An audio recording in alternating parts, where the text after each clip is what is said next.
డబ్బు, అనారోగ్యం, ఉద్యోగం, వ్యాపారం, అప్పులతో బాధపడుతున్నారా? మీకోసమే launch your future programme.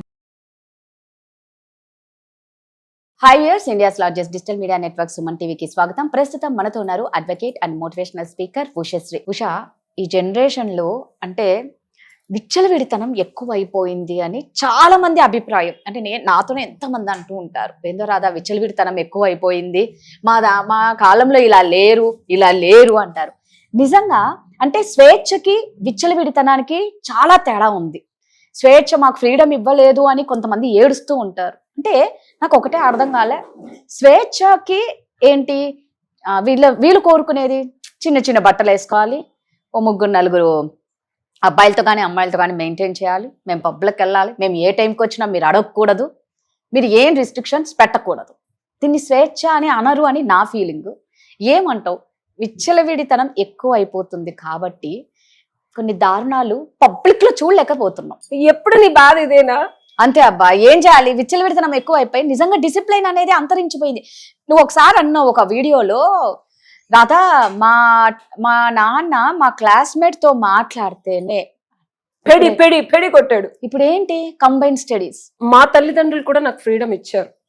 There is a difference between freedom ఇవ్వటము, విచ్చలవిడితనాన్ని యాక్సెప్ట్ చేయడం. అది ఫ్రీడమ్ అనే ముసుగులో తల్లిదండ్రులకి తేడా తెలియాల. ఓకేనా? పాతకాలం పేరెంటింగే నేను ఇప్పటికీ ఒప్పుకుంటా. ఫ్రెండ్లీ పోలీస్ లాగా friendly parents is not a right thing. Okay, friendly police అని చెప్పి వాళ్ళు ఏమి క్రైమ్ చేస్తే చంకలో వేసుకోరు. అట్లాగే ఫ్రెండ్లీ పేరెంట్స్ కూడా వెన్ యూర్ నీ పద్ధతి, నీ ఆలోచన తీరు, ఫర్గెట్ అబౌట్ నువ్వు వెళ్ళి అబ్బాయితో ఏమైనా చేయడం, నీ పద్ధతి నీ ఆలోచన తీరు తేడా వచ్చినప్పుడే పట్టుకొని క్రిమినల్ అఫెన్స్ అని చెప్పి వాడు కొంచెం డౌట్ వచ్చినా సరే ముందు తీసుకొచ్చి ఎట్లా అయితే స్క్రూటినీ చేసి ఏంద్రాబాయ్ ఏం చేస్తున్నావు, సస్పీషియస్ యాక్షన్స్ ఆఫ్ ఎనీబడి అర్ధరాత్రులు పోలీస్ పడవ చేస్తారు ముందు, ఏంద్రా తేడాగా ఉన్నావు అని. అట్లనే ఆలోచన తీరులో అమ్మాయిలో కానీ అబ్బాయిలో కానీ తేడా వస్తే హాయ్ అంటూ ఫ్రెండ్షిప్ లాగా మాట్లాడితే ఆడేం చెప్పడా పక్కిల్లా ఆడుకో అంటారు పిల్లలు. ఇప్పుడు పక్కకిల్లా ఆడుకో అంటారు. So you need to be strict.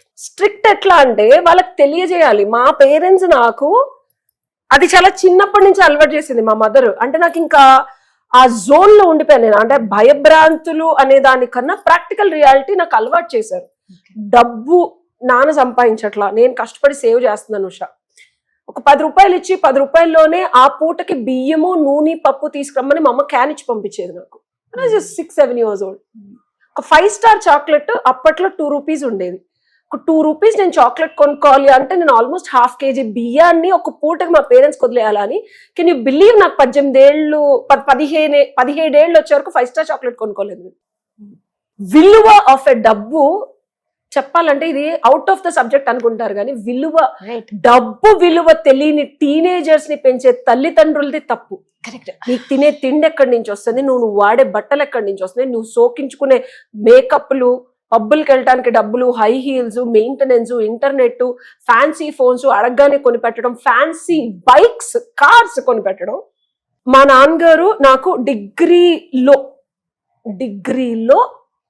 అంటే ఫైనల్ ఇయర్ వచ్చేసి డిగ్రీలో ఇంకా ఫైనల్ క్లాసెస్ అప్పుడు బైక్ కొనిచ్చారు. అప్పటి వరకు నేను సైకిల్ తొక్కుంటూ డిగ్రీకి వెళ్ళేదాన్ని. ఆ సైకిల్ ఎప్పుడు కొందో తెలుసా? 6th class లో second hand cycle. 6th class లో నాకు సెకండ్ హ్యాండ్ సైకిల్ కొంటే నేను అది 6th to 10th plus inter plus డిగ్రీలో సైకిల్ తొక్కుకుంటే వెళ్ళేదాన్ని, అదే రిపేర్ చేయించుకుంటూ. నేను ఏది సినిమా కష్టాలు చెప్పట్లా, రియాలిటీ చెప్తున్నా. ఆమె వెరీ మిడిల్ క్లాస్ గర్ల్. మా కాస్ట్లు ఉన్నాయేమో, నేను చాలా చాలా చాలా చాలా చాలా బాగా పెరిగాను అనిపిస్తుంది నాకు. చాలా బాగా పెరిగాను. ఎందుకంటే అప్పట్లో నేను ఏడ్చేదాన్ని, వాళ్ళేమో మాట్లాడితే కిరణ్మయి నా పఫ్కు డబ్బులు ఇచ్చేది, నా దగ్గర ఉండేవి కాదు. అందరం కలిసి హాట్ బ్రెడ్స్కి వెళ్ళినప్పుడు ఎప్పుడు ఇట్లా అడుక్కు తినేదాన్ని. నాకు ఎప్పుడు పాకెట్ మనీ ఇవ్వరు. మా అమ్మని వెళ్ళి అడిగితే డిగ్రీలో ₹2 ఇచ్చేది. పఫ్ ఏమో 15 రూపాయలు, 18 రూపాయలు ఉండేది అప్పట్లో. అమ్మ అందరూ 10 రూపాయలు అన్నా నేను షేర్ వేయాలమ్మా, నేను పఫ్ తింటే తినబాక వెళ్ళబాక అనేది. సో ఫైనాన్షియల్ క్లారిటీ పిల్లలకి ఇవ్వకపోతే విచ్చలవిడితనానికి, ఫ్రీడమ్ కి తేడా తెలీదు. బ్యూటిఫుల్ ఎనాలజీ ఇది.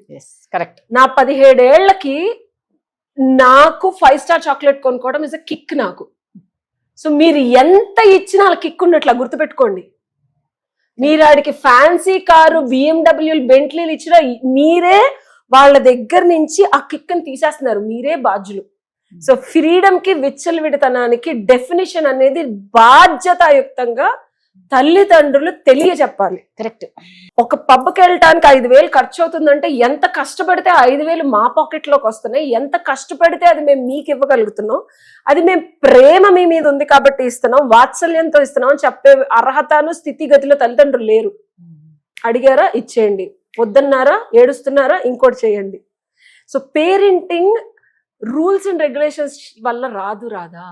పేరెంటింగ్ అనేది పిల్లల మీద ఉండే వాత్సల్యం, ప్రేమ మీద వస్తుంది. కరెక్ట్ ఉషా. నా తల్లిదండ్రులు నాకు 41 ఏళ్ళు వచ్చినా ఇప్పటికీ నాకు డబ్బులు కావాలంటే మా అమ్మగారు గాజులు తీసి ఇచ్చారు తాకట్టు పెట్టుకోమని. ఓకే, అది లోపల నుంచి పిల్లల మీద ఉండే ప్రేమ. అది అది ఇప్పటికి ఫ్యాన్సీ కార్లు కొనిచ్చి అది కాదు పేరెంటింగ్ అంటే.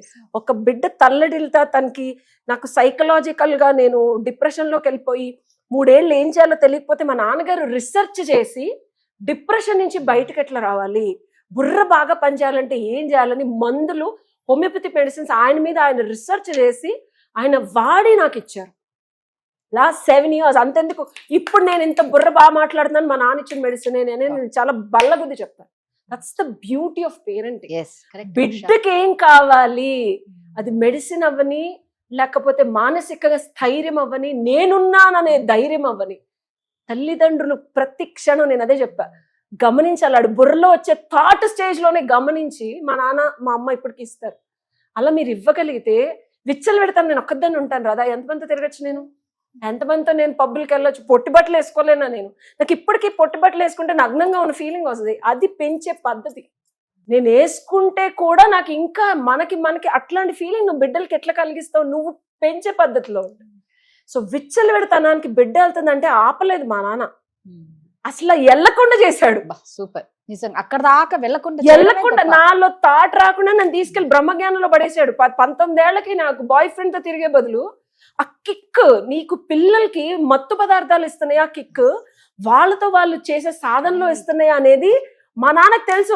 మా నాన్నకున్న ఎనర్జీకి నాకు ఇప్పటికే నేను ఇంత ఎనర్జెటిక్ గా ఉన్నాను అంటే టీనేజ్ లో 16-17 ఏళ్ళకి ఒకేసారి 10 మందితో మాట్లాడేదాన్ని నేను. ఆయన నా కూతురుకి ఇంత ఉంది కాబట్టి ఇది రేపొద్దున ఎట్టి పరిస్థితుల్లో బాయ్ ఫ్రెండ్ ఊబిలో పడిపోద్ది, ఆడు దీన్ని ఏదో ఒకటి చేసేస్తాడనేది ముందే గమనించి అటు వెళ్ళనీయకుండా he put me into yoga. Energy అంతా ఫోకస్ హస్ బికమ్ చదువు చదువు చదువు, జ్ఞానము, సాధన, బ్రహ్మ జ్ఞానము, కాయకల్ప.